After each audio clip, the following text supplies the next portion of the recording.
हमारे prime minister Narendra Modi ये बहुत इलेक्शन जीतते हैं, कुछ आदत सी है नहीं इलेक्शन जीतने की, पर ऐसी क्या बात है जो इतने इलेक्शन जीत रहे हैं? भक्त कहते हैं कि ये उनका करिश्मा है। हेटर्स को वैसे तो कुछ समझ ही नहीं आया आज तक कि वो क्यों इलेक्शन जीत रहे हैं, पर वो भी अपनी एक थ्योरी बताते हैं कि ये हिंदू मुस्लिम डिवाइड करते हैं, इस वजह से जीत रहे हैं। इस पर मैं आज अपनी बात आपसे कहना चाहता हूं। मेरा ये मानना है कि नरेंद्र मोदी नाम का कोई शख्स है ही नहीं, ऐसा कोई आदमी है ही नहीं। He is just a face to express a deep anguish. इस देश के अंदर, इस देश के सबकॉन्शियस में कुछ बहुत गहरे जख्म है, कुछ बहुत दर्द है, कुछ बिट्रेल है, कुछ धोखे हैं। उनको एक्सप्रेस करने का कभी मौका नहीं मिला था इस देश को। एक मौका मिला, उस मौके का नाम है नरेंद्र मोदी। सवाल यह है कि ये गंगा जमनी तहजीब, ये कौमी यकजहती, ये भाईचारा, ये गुलदस्ता, ये कितना सच है? हिंदू मुस्लिम में दरार है या नहीं? मिसट्रस्ट है या नहीं? ये सब कुछ ठीक है, ये सिर्फ बातें मोदी ने फैलाई हैं। क्या ऐसा है? आज हम इसको टेस्ट करेंगे, इस सवाल को आज हम टेस्ट करेंगे। क्या आपको मालूम है सन 1800 से इस देश में हिंदू मुस्लिम दंगे हो रहे हैं? 1926 में पूरे देश में दंगे हुए थे। क्या यूपी, लाहौर, मुंबई, तमिलनाडु, कोलकाता, सब जगह अलग अलग वक्तों में दंगे होते रहे हैं। तो ये जो एक गंगा जमनी तहजीब है, ये कहां है? अगर इतने दंगे होते रहे, 100 साल से दंगे हो रहे हैं, तो कहां है ये गंगा जमनी तहजीब? चलिए एक और तरह से देखते हैं। आजादी का आंदोलन चला, गांधी जी हमारे लीडर थे, हम सब उन्हें प्यार करते हैं, बहुत आदर करते हैं, कोई इसमें डाउट ही नहीं है। अंबेडकर से गांधी जी का एक बार टकराव हुआ, तो गांधी जी ने आमरण अनशन कर दिया अंबेडकर के घर के सामने। ये बात है 1932 की। आखिर में अंबेडकर को झुकना पड़ा, पूना पैक्ट हुआ, और अंबेडकर ने एक बात कही जो बहुत प्यारी है, जो मैं गैलीलियो की टक्कर की बात मानता हूं, नेवरदलेस इट मूव्स, उस टक्कर की बात मैं मानता हूं। अंबेडकर ने कहा, बात तो मेरी सही है, लेकिन इस वक्त आपकी जान चली जाए ये ठीक नहीं है, क्योंकि अभी देश को आपकी जरूरत है आजादी के लिए, तो मैं अपनी मांग वापस लेता हूं। हालांकि बात तो मेरी सही है। कितनी प्यारी बात थी। उस आमरण अनशन से अंबेडकर को झुकना पड़ा। 1939 कांग्रेस का अधिवेशन तिरुचुरी, सुभाष चंद्र बोस जीत गए थे कांग्रेस अध्यक्ष के लिए, सीतारामैया हार गए थे। लेकिन गांधी जी ने कहा कि नहीं, बोस नहीं बनेंगे, वरना मैं छोड़ दूंगा कांग्रेस, ये वो, बहुत कुछ टेंट्रम थ्रो किया। तो सुभाष चंद्र बोस ने त्याग पत्र दिया। यहां भी गांधी जी की जिद आगे आई। अंग्रेजों के खिलाफ भी उन्होंने भूख हड़ताल करी, तो अंग्रेजों को झुकना पड़ा। तो लोगों के दिल में ये सवाल है, मेरे दिल में सवाल था, जब मैं 7th-8th स्टैंडर्ड में था, तो मैंने अपने टीचर से पूछा था, जब जिन्ना ने कहा कि इस देश का पार्टीशन होगा, बंटवारा होगा, तो गांधी जी ने उसके घर के सामने आमरण अनशन क्यों नहीं किया? इस सवाल का जवाब कौन देगा? मुझे आज तक इस सवाल का जवाब नहीं मिला। खैर, उसके बाद जिन्ना अड़ गए तो पार्टीशन हुआ। 47 में पार्टीशन में करीबन 15-20 लाख डेड बॉडीज, जो हिटलर नहीं कर पाया, 15-20 लाख डेड बॉडीज हमने देखी। कुछ करोड़, 1-1.5 करोड़ लोग यहां से उजड़ के वहां गए, वहां से उजड़ के यहां आए। पूरी ह्यूमन हिस्ट्री में इससे ज्यादा डेंजरस, इससे ज्यादा खतरनाक चीज कुछ नहीं हुई। शायद वो रवांडा टूटसी में जो प्रॉब्लम हुई, वही इसकी टक्कर की प्रॉब्लम होगी। सैकड़ों औरतों को नंगा करके सड़क पे चलाया जाता था, उसे पिंड यात्रा कहते थे। इतनी दर्दनाक चीज, बट ये हुआ क्यों? And who failed? किस वजह से इतना बड़ा पार्टीशन हुआ?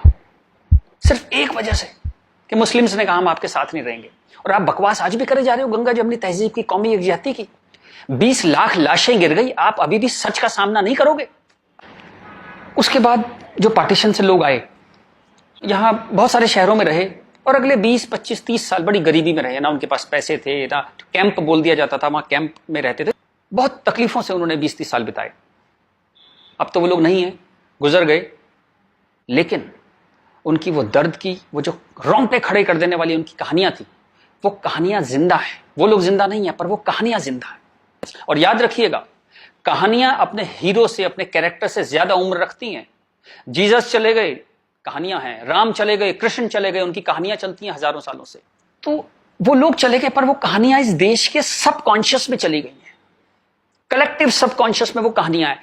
इसलिए जो आप हेट्रेड देखते हैं हिंदू मुस्लिम की, वो बड़ी एब्स्ट्रैक्ट सी हेट्रेड है, उसकी कोई शेप नहीं है, आप मालूम भी नहीं पड़ता किस वजह से है, किस चीज के लिए, पर वो है। फिर आजादी हो गई, सरकार बन गई, कॉन्स्टिट्यूशन आ गया। उसके बाद फिर अजीब अजीब सी चीजें होने लगी इस देश में। शरिया की बातें होने लगी, 4 शादियां कर सकते हैं, हां कर सकते हैं। शाहबानो आती थी तो पूरा पार्लियामेंट उल्टा लटक जाता था सुप्रीम कोर्ट को दबाने के लिए। ये कुछ अजीब अजीब सी चीजें होने लगी इस देश में। तो कभी ये क्यों नहीं कहा गया कि हाँ, हम शरिया पूरी तरह लागू करेंगे, हिंदू चोर जेल में जाएगा, मुसलमान चोर के हाथ काट दिए जाएंगे, क्योंकि शरिया में ऐसा कहा गया है। ये कभी कहा ही नहीं गया किसी प्लेटफॉर्म पर, लोगों के दिल में था। अब इस सवाल को दबाया कैसे गया? कांग्रेस के हाथ में ताकत आई। अब उसे इस बात से बचना था कि पार्टीशन हमारी वजह से हुआ, हम लोग फेल हो गए।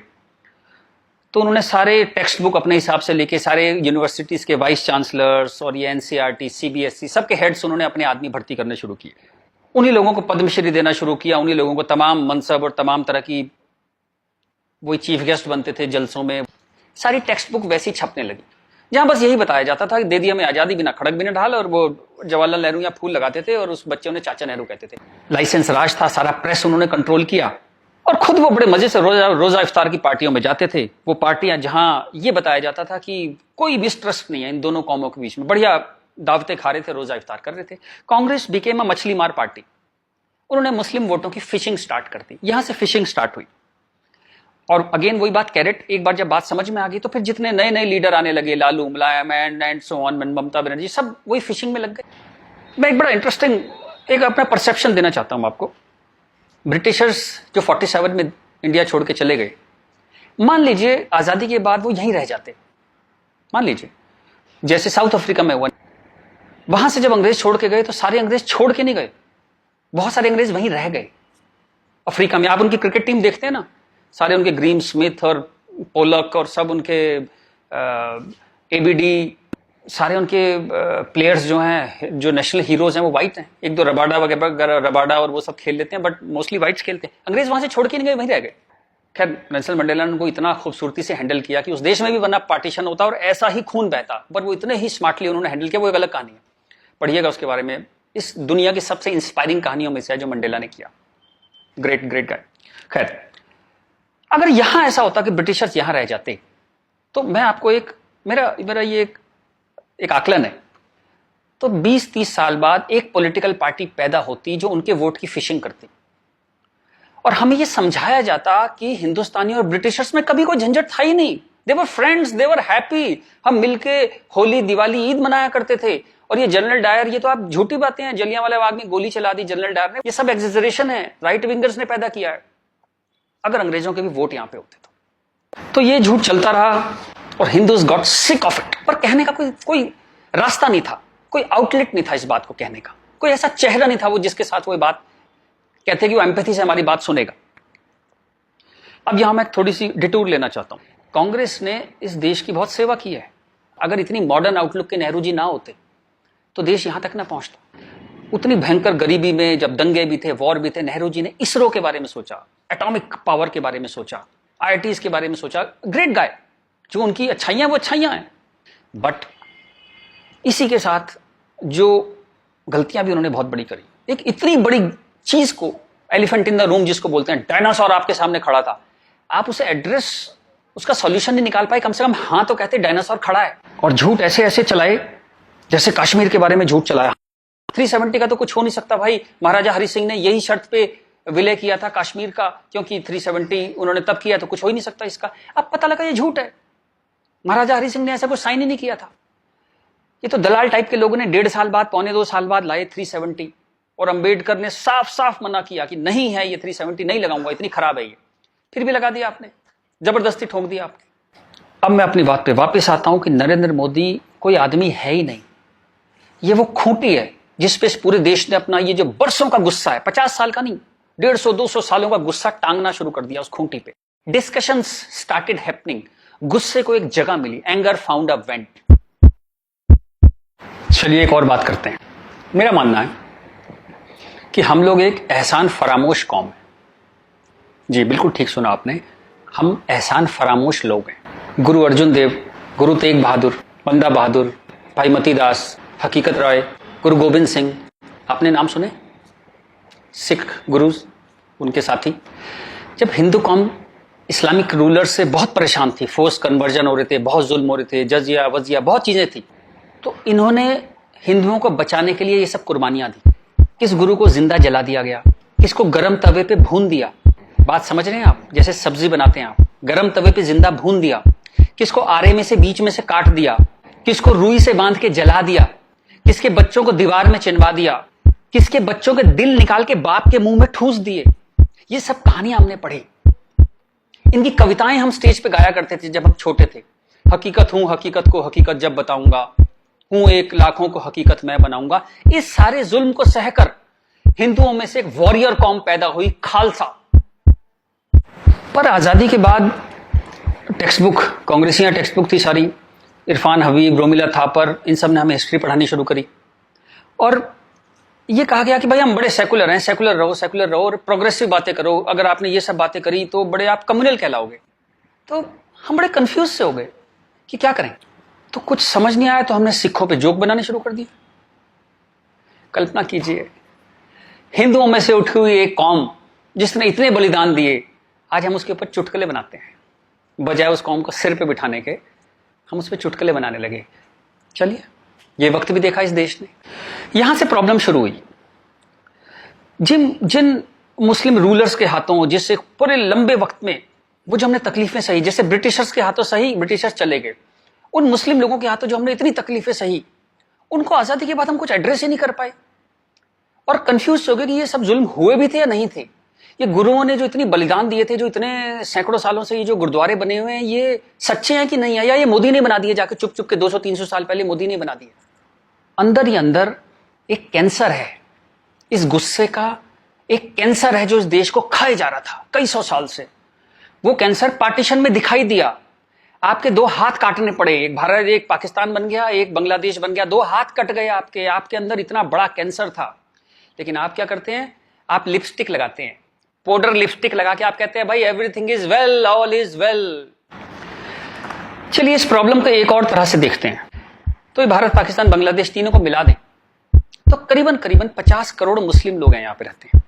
ये कहां से आए? इतने मुस्लिम तो अरब में भी नहीं है, मिडिल ईस्ट में इतने मुस्लिम नहीं है। इस देश में पारसी भी आए, बुद्ध हैं, राजपूत हैं, सिख हैं, बहुत कौमें हैं, ये क्यों नहीं हो गए 50 करोड़? इस क्वेश्चन का क्या आंसर है?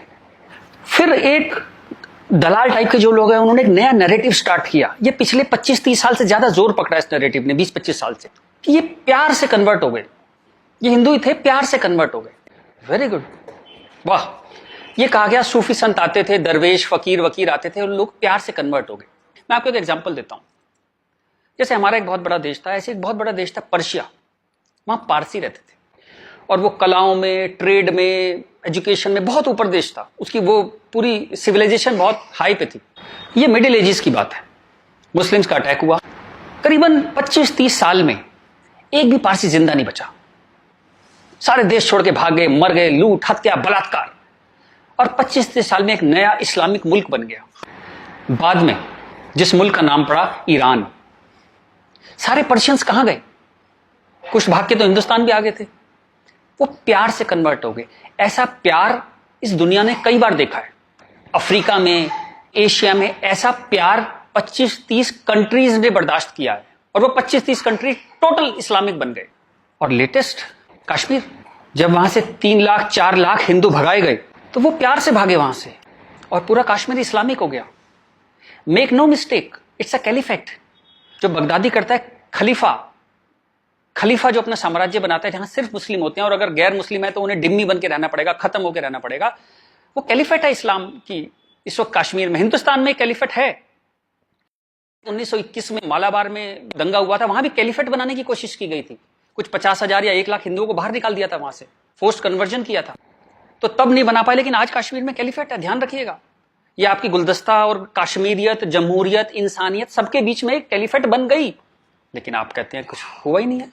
और जब ये 3-4 लाख हिंदू वहां से भगाए गए 1 महीने के अंदर, तब कॉन्स्टिट्यूशन सो रहा था, इंटेलेक्चुअल सेमिनार कर रहे थे, गंगा जमनी तहजीब पे सेमिनार कर रहे थे और इस तरह की तमाम रोजा इफ्तार की दावतें चल रही थी। Happy, everybody was happy. और जो पूरी तरह इस्लामिक नहीं बना, उसके टुकड़े हुए, जैसे हिंदुस्तान के टुकड़े हुए, सूडान के टुकड़े हुए और आपकी और हमारी जिंदगी में, हमारे लाइफ टाइम में स्वीडन का टुकड़े होंगे। आज से 15-20 साल के अंदर स्वीडन टूट जाएगा। ये एक प्रोसेस है जो पूरी दुनिया में चल रहा है। आप या तो बहुत भोले हैं, देखते ही नहीं, या आप इतने मूर्ख हैं कि दुनिया में क्या हो रहा है आपने कभी देखा ही नहीं, या आप झूठे हैं, या आप दलाल हैं। अगर आप इस पूरे प्रोसेस को मना करते हैं कि नहीं नहीं ऐसा कुछ नहीं था, यहां तो बड़ी गंगा जमनी तहजीब थी, आप इन सब में से एक हैं, या हो सकता है सब कुछ हो।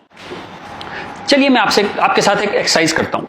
आपके एक दादा होंगे, एक दादा परिवार है, दादा, चाचा, ताऊ, बुआ, फूफा, उधर के उनके बच्चे, सब एक पूरी फैमिली ट्री वो है। एक नाना की तरफ से है, तो एक आदमी करीबन ऐसे 10-15 परिवार उसके आसपास होते हैं। इसके बाद आप कॉलेज, आपका कॉलेज, स्कूल कॉलेज, जहां 50-100 स्टूडेंट हैं, जिसमें कुछ दोस्त हैं जो आपके साथ ट्रेवल करते हैं जिंदगी भर। फिर आपका मोहल्ला, आपकी कॉलोनी, वहां भी आप 10-20 परिवारों को जानते हैं। यूं कहें एक आदमी मोटा मोटा 700-800 1000 लोगों की खबर उसको होती है, डायरेक्ट खबर, चाहे मिले ना कि कोई बहुत दूर रहता है, लेकिन हाँ पता लगता है उसकी शादी हो गई, उसके बच्चा हो गया, डेथ हो गई, कुछ बहुत अच्छा हो गया, बहुत बुरा हो गया, खबर आ जाती है कहीं ना कहीं से। अब मैं आपसे एक्सरसाइज करता हूं, पिछले 20-30-50 साल में ये इन 1000 लोगों में से कितने लोग मुस्लिम बने, कितने लोग कन्वर्ट हुए? आंसर मिलेगा 0। क्या हुआ? सारे सूफी, दरवेश, फकीर रिटायर हो गए, आईपीएल देखने चले गए, इस्लाम की कशिश खत्म हो गई। दोस्त, जब तक गर्दन पे तलवार ना हो ना, कोई कन्वर्जन नहीं होता, या बहुत सारे पैसे ना हो, कोई कन्वर्जन नहीं होता। उसके बाद पार्लियामेंट पे अटैक हुआ, इस देश की पार्लियामेंट पे अटैक हुआ, और उसमें शामिल अफजल गुरु, उसके सम्मान में, उसके समर्थन में लोग खड़े हैं, हजारों लोग मुसलमान खड़े हैं, और हमने तब भी कुछ नहीं कहा। इस देश में हाहाकार नहीं हुआ। मुंबई में कुछ साल पहले आजाद मैदान में एक रैली हुई, किस लिए हुई? रोहिंग्याओं के समर्थन में। आपका क्या लेने देना रोहिंग्याओं के समर्थन में? और रैली के आखिर में क्या हुआ? जो शहीदों के लिए स्मारक बना है, फौजियों के लिए, शहीदों के लिए जो स्मारक बना है, उसको जूते मार मार के तोड़ दिया। इतनी नफरत आपके मन में इस देश के लिए, और कोई कुछ कहता ही नहीं, कोई कुछ कह ही नहीं पा रहा था। ये चल रहा था इस देश में। तो ये जो एक हेट है, ये इन दोनों कौमों में रही, और वो एक हेट, वो एक नफरत जो थी, वो कभी, it never became a past history, distant history, कभी नहीं हुआ। वो रोज रहा। कभी वो अफजल गुरु के रूप में आ गई, कभी वो क्रिकेट मैच के रूप में आ गई, कभी कश्मीर, कभी आजाद मैदान, वो हमेशा कभी ना कभी उसके न्यू एडिशंस आते रहते थे। एक और एक्सरसाइज करते हैं। आप मोटरसाइकिल चलाते हैं, कार चलाते हैं, साइकिल, स्कूटर कुछ चलाते होंगे। जब भी आप सड़क में जाते हैं तो थोड़ा संभल के चलते हैं, लेकिन आपके शहर के जो मुस्लिम एरिया है, जब उसमें आप जाते हैं तो कुछ एक्स्ट्रा संभल के चलते हैं कि नहीं? एक्स्ट्रा संभल के, कि अगर यहां लग गई तो एक्स्ट्रा पिटाई होगी। वो जो फियर है आपके अंदर, वो जो डर है, वो कमाल की चीज है, जिसको देश कहता है नहीं, एक सिस्टम कहता है नहीं, लेकिन आपके अंदर है, करोड़ों लोगों के अंदर है, 100 करोड़ लोगों के अंदर है वो डर। और एक आखिरी एक्सरसाइज, जब भी आपको कोई ज्ञान बांटता हुआ आदमी मिले, सेकुलर मिले, इंटेलेक्चुअल मिले, गंगा जमनी तहजीब वाला आदमी मिले, सब बराबर हैं, सब धर्म है, तो उसको कहिएगा चलिए एक पेज पे लिखते हैं, गीता, बाइबल, कुरान सब एक जैसे हैं, जीसस, राम, कृष्ण, पैगंबर मोहम्मद सब एक जैसे हैं, ना कोई छोटा ना कोई बड़ा, सब प्यारे इंसान है, सब बढ़िया हैं, सब बराबर हैं। एक पेज पे लिख के उसे बोली जरा 2-4 मुस्लिम से साइन करा के ला। ऐसी ची की आवाज आएगी उस इंटेलेक्चुअल की, आपके पास जिंदगी में दोबारा नहीं आएगा। वो एक मुसलमान के साइन नहीं करा सकता इस बात पे। ये सारा ड्रामा हमारे लिए है। ये तो जहां से मैंने बात शुरू करी थी कि ये जो गुस्सा है, ये कई 100 साल का गुस्सा है, जिसको वेंट नहीं मिला, कभी निकलने की जगह नहीं मिली। और ये जो बार बार दंगे होते हैं ना, ये उसकी EMI है। And coming back to the point, Modi कोई आदमी है ही नहीं।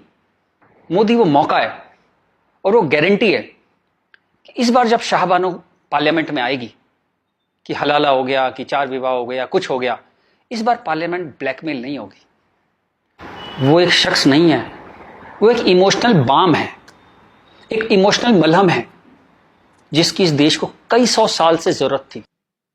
और अगर आप सोचते हैं कि एक आदमी क्या कर सकता है, तो दोस्त, कैसे आकाश में सुराख नहीं हो सकता, एक पत्थर तो तबीयत से उछालो यारों।